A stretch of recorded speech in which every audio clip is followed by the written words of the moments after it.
All right, let's dive in. Today we're tackling political cult mentality. Yeah. Got this blog post, Untacking the Political Cult Mentality in Today's American Society. Right. And, well, we're going to unpack it. I think it's a really timely topic, Oh, for sure. especially these days. So we'll be looking at what exactly this mentality is, the history in America, the Ah. psychology behind it, Right. and, of course, how media plays a role and what it all means for democracy. Yeah, there's a lot to cover. Okay, so first things first.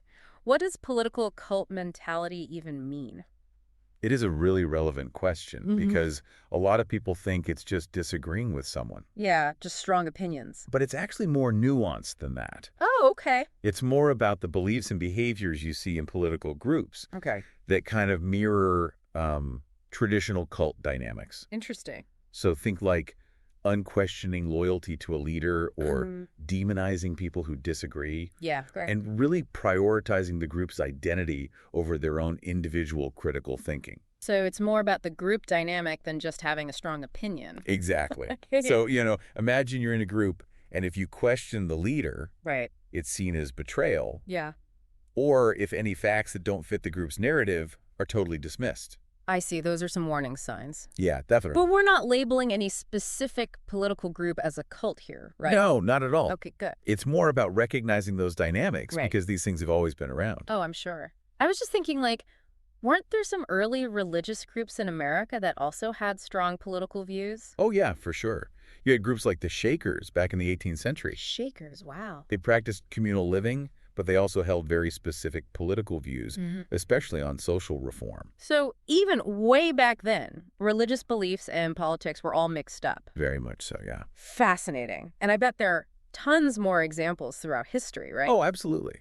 I mean, even in the mid-20th century, you had figures like George Wallace Okay. and groups like the Weather Underground Yeah. and their supporters Oh, yeah. all really highlight this intense political polarization. Yeah, we've definitely seen that throughout history. What's interesting is how these dynamics have evolved over time, particularly with modern media and figures like Trump Right. and movements like QAnon. Yeah, the internet has changed everything. It really has. They use technology to create these echo chambers. Yeah, Where you rarely see opposing viewpoints. exactly. It's very isolating.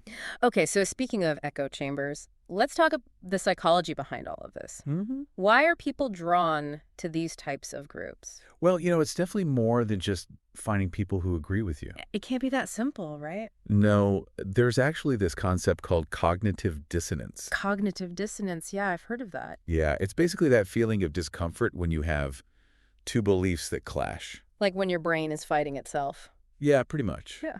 And when those beliefs are really deep, like political ideology often are, it's really tough to deal with. Right. So people will double down on their extreme viewpoints. Instead of being wrong. Yeah, because facing that discomfort is really hard. So it's easier to just dig in your heels. Right.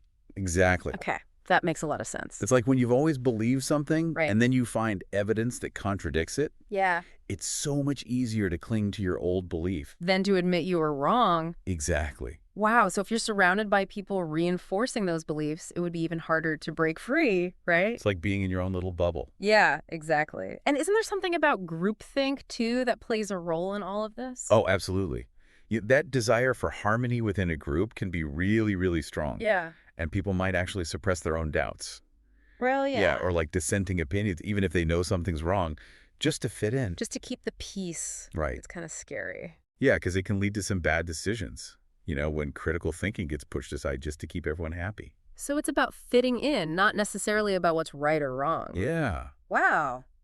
And then you also have to remember, people need to belong and they want certainty Right. in a world that feels really chaotic and uncertain. Especially these days. Exactly. It makes sense that people would want to find a group where they feel like they belong and they know what's going on. And in Good today's world, with social media and all the information out there, it's got to be so much easier to find those groups, right? Yeah, because information overload can be overwhelming. Mm. And that actually brings us to the role of media in all of this. Okay. It's really a double-edged sword. How so? Well, it can be great for informing people, but it can also be used to manipulate them. It's powerful. Yeah, misinformation just spreads so quickly, especially online. I've heard it said that a lie can travel halfway around the world while the truth is still putting on its shoes. That's a good one. Right. And because we tend to look for information that already confirms our biases, we end up in these echo chambers. And then those algorithms don't help either, right? No, they just feed us more of what we already agree with. Right. So it's just this vicious cycle. Yeah, it really is. Your beliefs keep getting reinforced even if they're not based on facts. It makes it really hard to break free. That's a scary thought.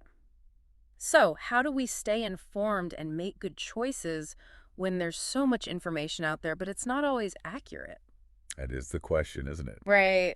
That's something we need to talk about. Yeah. We need to look at some real-world examples of this, right? I think that would be really helpful to see how these concepts actually play out in reality. Perfect. All right, so we're going to take a quick break, and when we come back, we'll dive into some specific case studies that really highlight what we've been talking about. Stay tuned. Okay, so we're back and ready for those real-world examples you mentioned. Yeah, let's see those in action. All right, what have you got? Well, one that really stands out is the Tea Party movement. Oh, yeah. Back in the late 2000s, all those rallies, I remember. they were so passionate about their ideology. Yeah, small government, fiscal conservatism, all that. Right, exactly. They really made a splash. Yeah, they did. So how does that fit in with this political cult mentality thing? Well, if you look at their tactics, especially with social media and grassroots organizing, Okay. there are actually some interesting parallels Oh, really? with, how traditional cults operate. Interesting. You see that intense loyalty. Okay. They demonize their opponents, Right. and they have this sense of having special knowledge. It's like they're in the know and everyone else is clueless. Exactly. Wow, hadn't thought about it that way before. It's interesting to see those patterns, right? Definitely. What other examples come to mind? Well, think about QAnon Oh, boy. with those cryptic messages and the belief in a deep state conspiracy. Yeah, they're really into that. They thrive on that idea of secret knowledge, which, creates this strong sense of community. Right, because they're the only ones who know the truth. Exactly. It's a club with a secret handshake. Right, but with much higher stakes. Oh, definitely. And are there any other groups like that? Well, you also have populist movements. Okay. They tend to exploit people's fears and frustrations Right. for political gain, of course. Like fear-mongering. Yeah, basically. Okay. They simplify complex problems, offer unrealistic solutions. Yeah, they're playing on people's emotions. Yeah, very much so. And simplifying things to make them seem easy to solve. Exactly. I can see how that would be effective. Oh, yeah, it's a powerful tactic. And dangerous, too, right? Oh, definitely. Because it creates us versus them mentality. Right, it divides people. Good versus evil. Exactly. And that can lead to some pretty scary stuff. It dehumanizes the other side. Right. Creates a climate of fear and hostility. Okay, so we've seen how these groups work, but what's the big picture here? The consequences. Yeah, what are the real-world consequences of all of this? Well, one of the biggest concerns is the erosion of trust Trust in what? in our democratic institutions. Oh, okay. When people are so caught up in their group's ideology, Yeah. they start to see those institutions as the enemy. Like the courts, the media, even elections. Exactly. That's kind of what we're seeing now, isn't it? Yeah, with all the skepticism toward those institutions, it's like they don't trust anything anymore. Because they think they're the only ones who know the truth. Right, exactly. And that undermines the whole system. It does. Wow, so what can we do about it? It feels like we're up against a tidal wave of misinformation. And manipulation. It's Yeah. overwhelming. It is a tough battle, but it's not hopeless. Okay, go. The first step is awareness Awareness of what? of those signs of political cult mentality. Okay. Understanding how it operates. So we can recognize it when we see it Exactly. and hopefully resist it. Right, and by having these conversations, Yeah. we're raising awareness. Okay, that makes sense. But what about people who are already really entrenched? Yeah, how do we reach them? It's tricky I bet. because attacking their beliefs usually backfires. Pushes them further in. Exactly. So what's the right approach? Well, I think it's about engaging in respectful dialogue. Even when it's hard. Yes, even then. Okay. Finding common ground, building bridges. Reminding them we're all human. Exactly. But that's a challenge, isn't it? Oh, it definitely is. Especially when everything feels so polarized. It requires effort from both sides. Right. Planting those seeds of doubt, Okay. encouraging them to think critically. To see things from a different perspective. Exactly. And to get out of their echo chamber. That's the goal. It's a big one. It is, but it's important. Okay, so it starts with individual effort. Yeah, but it can't just be that. What else needs to happen? We need to address the systemic issues, too. Like what kinds of things? Well, strengthening our institutions, Okay. promoting media literacy, Right. teaching critical thinking skills in schools. Yeah, education is so important. It really is. And holding social media platforms accountable. Absolutely. It's a lot to tackle. It's a multifaceted problem. And it'll take a multifaceted solution. Right. But every journey starts with a single step, right? That's true.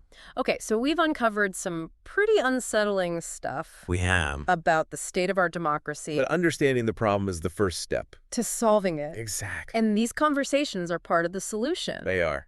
So we need to keep talking about it. Absolutely. Keep raising awareness. And encourage critical thinking. It's a daunting task, but there's hope, right? There is, definitely. Because there are people out there fighting for our democracy. Yes, working hard to combat this trend. And we can all be a part of that We can. by promoting critical thinking, supporting organizations that fight for democracy, and just engaging in those tough conversations. Exactly. Every little bit helps. Well said. We've learned a lot today. We have. Unpack some really complex issues. And given people some tools to resist. Exactly. Now it's up to everyone to use them. Right. The conversation doesn't end here. So keep questioning, keep learning, keep engaging. And keep fighting for a better democracy. Absolutely. This has been an eye-opening deep dive, that's for sure. Yes. A bit unsettling, Yeah. but also empowering. It is, because knowledge is power. Exactly. Thanks for joining us on this journey. It's been a pleasure. We'll see you next time. Okay, so we've talked about the problem, but now I want to know what we can actually do about it. Right. How do we fight back? Exactly. How do we equip ourselves, our communities, to resist this way of thinking? Well, the good news is there are steps we can take, Okay. both individually and as a society. Lay it on us. What can we do starting today? One of the most important things is critical thinking. Okay. Encouraging ourselves and everyone around us Yeah. to really question everything. Don't just take things at face value. Right. Dig deeper. Oh, yeah. Look for evidence. Mm-hmm. Be wary of those simple answers to really complex problems. So instead of just accepting what we see or hear, we should be asking questions like, who's saying this? What's their agenda? What's the evidence? Exactly. Become a mental detective. A mental detective, I love that. Right. But critical thinking isn't just about being skeptical, is it? No, it's also about being open to new information. Even if it challenges what we think we know. Yes, even then. And that can be hard. It's definitely easier to just stick with what's comfortable. Yeah. But we have to be willing to change our minds. Okay, so how do we do that? How do we become more open to those challenges? Well, I think it starts with acknowledging that what we believe isn't set in stone. Okay. Our beliefs should change as we learn and grow. So be willing to learn new things. Exactly. Admit when we're wrong. And embrace new perspectives. That's a tough one. It is, but it's so important for breaking free from those rigid mindsets. Okay, I'm with you. And this is where education is key. Oh, yeah, definitely. We need to be teaching these skills. Eagle thinking. Yeah, from a young age. Start them early. Right, so they have the tools to deal with all this information. So it's not just about what we teach, but how we teach it. Exactly. We need to encourage them to ask those tough questions, analyze information, recognize bias, Yeah. learn how to build a good argument. And most importantly, think for themselves. Yes, exactly. Okay. Empower them to really be in control of the information they consume. It's like giving them a mental filter Exactly. to sort through all the noise and find the truth. I like that analogy. Right. And we need to make sure they also understand how the media works. That media literacy thing we were talking about. Yeah, because we're just bombarded with messages all the time. It's overwhelming. It is. So we have to be selective, be critical, and know our own biases. Okay, so we've talked about individual skills, but what about the bigger picture? Well, we also need to create spaces where people can actually have good conversations. Even when they disagree. Yes, especially then. But how do we do that? Everything feels so divided these days. It starts with fostering a culture of respect, Okay. where people feel safe sharing their views, even if they're unpopular. So it's about listening to understand, not just to respond. Exactly. Being open to having your own mind changed. It's not about winning the argument. It's about learning from each other. I like that. And these conversations can happen anywhere, you know? Yeah, online, in person, Through unity meetings. even just with friends and family. Right. It's about stepping out of those echo chambers and really engaging with the world around us. That's powerful. It is, because those interactions, even though they can be hard, they're crucial for building a more understanding society. So we need to promote critical thinking, media literacy, and these respectful conversations. Those are our tools. It sounds like a lot of work. It is, but it's worth it. And it's hopeful, right? It is. Yeah. Because we're not alone in this. Oh, yeah, there are so many people working to make things better. Exactly. And we can all be a part of that. That's a good reminder. So keep learning, keep questioning, keep fighting for a better future. Absolutely. This deep dive has been incredible. It has been a journey. A little scary at times. Yeah, but also empowering. Very empowering, because we've learned so much. And hopefully we can use this knowledge to make a difference. Exactly. So stay curious, stay critical, and keep those mental detective skills sharp. Well said. Thanks for joining us, everyone.